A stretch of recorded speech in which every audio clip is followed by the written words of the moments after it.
जय जगन्नाथ सांग मैंने आज भी किछिटा घरर छोट छोट टिप नहीं आसी जहाँकि आपण काम को सहज और सरल कर सहित टाइम और मनी सेविंग भी हो पार। नमस्कार कुक विथ मुछा चैनल को बहुत बहुत स्वागत। तो ये आसतु देखा प्रथम टिप्रे कौन अच्छी। तो ये देखो गोटे छोट प्लास्टिक डब्बाटा मुझे आइसक्रीम आसीला। तो ये आइसक्रीम छोट छोट डब्बा गुड़ाक जो आसे आम कौन कर खाई आइसक्रीम आपको फिंगी दिखती। तो भल कम लगे फिंगा कथा नुह जमी मुझे गोटे कम लगौची। देखो मुझे नेली टी आलोवेरा जेल आउ ए नवा टी भेसलिन। मुझे भेसलिन पूरा पूरी कम नौची। देखो जदि शीत दिन हो तो भेसलिन आउ टे नहीं पारे। तापर ये देखो मुझे विटामिन ई कैप्सूल। तो ये सब जाक कैप्सूल जीक अच्छी सब पकईदेली तादेह आ बढ़िया रेमेडी तैयारी होची। तो ताकू टिके फेंटी देली तापर ये हलदी गुंडा देदेबा। हलदी चुटके हलदी गुंडा नहीं जी तैयारी करथिबे सेतिकी टिके नेबे। तो बेसी हलदी गुंडा पकेले भी भल नु अल्प टिके सामान्य पकेबे। तापर ताकू देखंतु नेकी आम स्किन रे लगेबा। एमती हाथ गोड़ हो हाथ हो सब लगेबा। जदि मुहरे लगेबा ताहले मुहरे लगेले भी बढ़िया। तो तापर आमे कौन करवा टिके पाउडर तादेह मुझे देखो पकई दूची। पाउडर पकईदेले कौन ना आउरी टिके बढ़िया फेसटा बढ़िया देखाଯିବ। तो यहाँ भी बढ़िया फेस पैक तैयारी हो जाइए। आपको सब मुहरे लगेले मुहरे जिते दाग धपा सब थी सब दूर हो चिकन हम मुह। आउ हाथ गोड़े जदि लगाउछन्ती ताहले पाउडर न पकईकी हाथ गोड़े लगेले हाथ गोड़ सब जमी फाटी फाटिला भाया हुए रुखा रुखा ता भी हेनी। आम लेडीज मानक तो सब हाथ में कम पानी हाथ हो सब कम करवा। तो आपको कौन करवा आम रात लगे शोवा। तो देखिए सबुदिन एमती लगेगा 8 दिन खंडे लगे देखो देखिए हाथ गोड़ पूरा चिकन हो। शीत दिन हो कि खरा दिन हो सब आम लगेगा। तो मुहरे लगे तो बहुत बढ़िया हम आपको नहीं फ्रिज रखिथा सबुदिन टिके टिके लगेगा।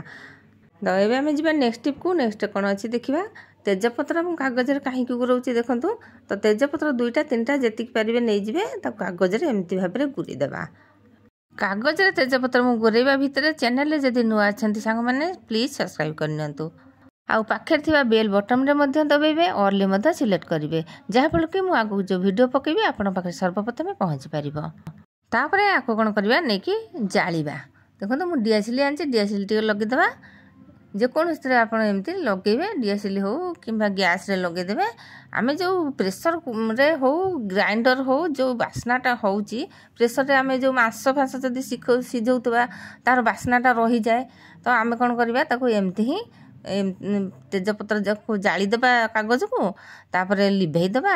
लिभेकी जो धुआँटा रहा भितर से बास्नाटा रमती हेले से जो स्मेलटा होथबो बैड स्मेलटा होथबो आउ हेनी।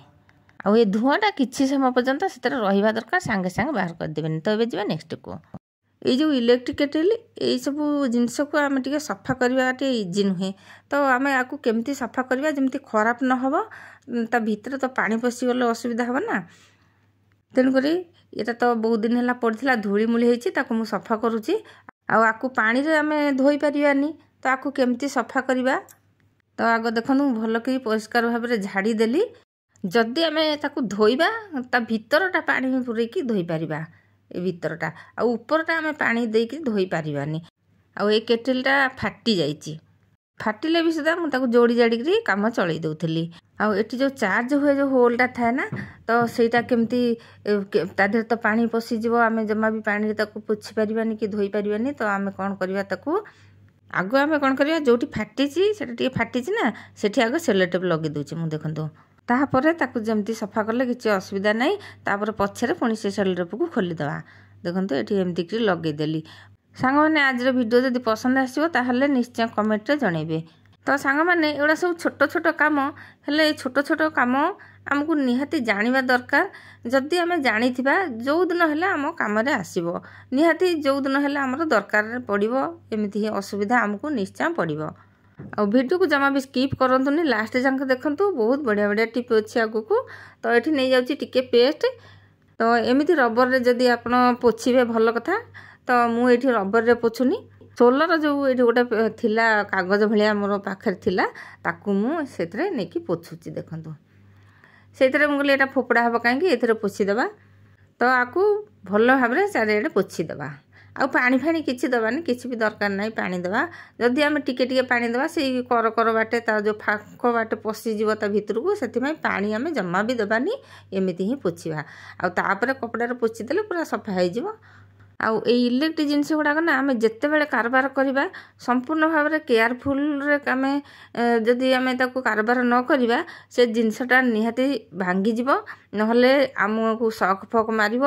ତ ସେଥିପାଇଁ ଆମେ ତାକୁ ସବୁବେଳେ କେୟାରଫୁଲରେ ରଖିବା ଆଉ କେୟାରରେ କାମ କରିବା। ଯଦି ଏମିତି କରିବା ଆମ ଜିନିଷଟି ବେଶୀ ଦିନ ଯିବ, ନହେଲେ ଏମିତି ଭାବରେ ଯେମିତି ମୋ କେଟିଲ୍ ଫାଟି ଯାଇଛି ସେମିତି ହିଁ ଫାଟିଯିବ। ଏଇଟା ମୁଁ କାରବାର କରୁନଥିଲି, ମୋ ପୁଅ ନେଇକି ଯାଇଥିଲା ହଷ୍ଟେଲ, ସେଇଟା ଫଟେଇ ଦେଇଛି। ତ ମୁଁ ଏବେ ତାକୁ ସଫା କରିକି ପୁଣି ଘରେ ତାକୁ କାରବାର କରିବି ବୋଲି ଭାବିଛି। ତ ଉପର ଗୁଡ଼ାକ ତ ପେଷ୍ଟରେ ଆମେ ପୋଛି ଦେଲେ, ତାପରେ ଭିତରେ ଦେଖନ୍ତୁ ପାଣି ପକେଇକି ଧୋଇଦେବା। ଭିତରେ ପାଣି ପକେଇଲେ କିଛି ଅସୁବିଧା ନାହିଁ। ତାପରେ ଭଲ ଭାବରେ ଶୁଖିଲା କପଡ଼ାରେ ପୋଛିଦେବା। ଆଉ ଏଠି ଦେଖନ୍ତୁ କେତେ ସୁନ୍ଦର ଭାବରେ ଚିକ୍ ଚିକ୍ ହେଇଯାଇଛି, ସଫା ହେଇଯାଇଛି, ଟିକେ ବି ପାଣି ପଡ଼ିଲାନି। ଆଉ ଏଇ ଯେଉଁ ହୋଲ୍ ଅଛି ଏଇଠି ଆମେ ଠିପି ଦେଇଦେବା, ଠିପି ଦେଇକି ଆମେ ପୋଛିବା। ଆଉ ଏଠି ଓଦା କପଡ଼ାରେ ଯଦି ଆମେ ପୋଛିବା, ଠିପି ଦେଇଥିବା ତା ଯେଉଁ ଚାର୍ଜର ପାଖରେ, ତ ଆଉ କିଛି ଅସୁବିଧା ନାହିଁ, ଡର ନାହିଁ। ଏଠି ହାଣ୍ଡିଟା ତ ବଢ଼ିଆ ଭାବରେ ସଫା ହେଇଗଲା। ତାପରେ ଆମେ ହିଟରଟାକୁ ସଫା କରିବା।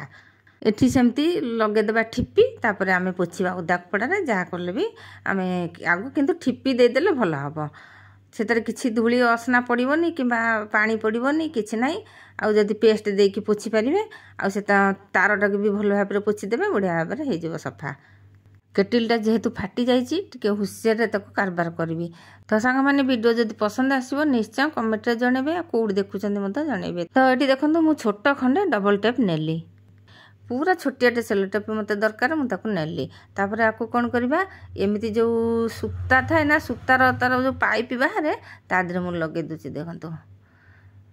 ତାପରେ ଏଥିରେ ଆମେ ରଖିବା ଛୁଞ୍ଚି, ଯେଉଁ ଛୋଟ ଛୋଟ କଣ୍ଟା ହେଉ, ଛୁଞ୍ଚି ହେଉ, ଆଲପିନ୍ ହେଉ, ଏସବୁ ଆମେ ତା ଦେହରେ ରଖିଦେଲେ ବଢ଼ିଆସରେ ସେ ରହିବ, କେଉଁଠି ବି ଆଉ ହଜିବନି। ରଖି ସାରିକି ପୁଣି ଖଣ୍ଡେ ଡବଲ ଟେପ୍ ଲଗେଇଦେବା, ନହେଲେ ତୁଳା ଗୋଟେ ଲଗେଇଦେବା ତା ଦେହରେ, ସେ ସେମିତି ହିଁ ରହିଥିବ, ଜମା ବି ହଜିବନି।